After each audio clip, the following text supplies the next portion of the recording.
Hello guys, welcome to my channel. তো আর একটা নতুন ভিডিওতে আপনাদের স্বাগতম। ভিডিওটা হচ্ছে চাইনিজ পরোটার দোকানে চাইনিজ পরোটা কীভাবে তৈরি হয় না হয় সেই রহস্যটা আজকে ফাঁস করে দেবো আপনাদের সঙ্গে। তো চলো গাইস যাওয়া যাক সেই চাইনিজ পরোটার দোকানে। তো চাইনিজ পরোটার দোকানে গিয়ে চাইনিজ পরোটা কীভাবে তৈরি হয় না হয় সেটাই দেখাবো। তো চলো গাইস যাওয়া যাক। তো আমরা ফাইনালি চলে এলাম চাইনিজ পরোটার দোকানে। তো দোকানে আসার পরে দেখতে পাচ্ছি কীরকমভাবে তৈরি করা হয়, সম্পূর্ণটা দেখতে পাচ্ছি তোমরা। কত সুন্দর নই করে বেলে তারপরে গরম তেলে ছেঁকে নিচ্ছে গ্যাস, পুরোপুরি তেলের মধ্যে ডুবিয়ে ভালো করে ছেঁকছে। তো ফাইনালি আমি দেখলাম যে আপনাদের যে চাইনিজ পরোটা কীভাবে পরোটা তৈরি করা হয়।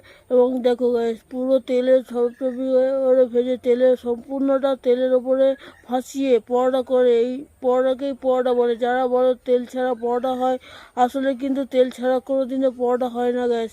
তেল দিতেই হবে, তেল ছাড়া কোনো দিন কোনো পরোটাই হয়নি আর হবেও না। তো গ্যাস, কাদের কাদের এই চাইনিজ পরোটা ভালো লাগে সে কমেন্ট করবে, আর যাদের তেল ছাড়া পরোটা ভালো লাগে তারাও কমেন্ট করবেন। তো গাইস দেখো, আমি তো মনে করি যে তেল ছাড়া কোনো দিনও পরোটা হয় না, তো তেল তো দিতেই হবে। তো গ্যাস, এই ছিল চাইনিজ পরোটার দোকানে চাইনিজ পরোটার যে রহস্য ফাঁস করা, যে চাইনিজ পরোটা কীভাবে তৈরি করা হয়, সম্পূর্ণ ভিডিওটা আপনাদের সামনে তুলে ধরলাম।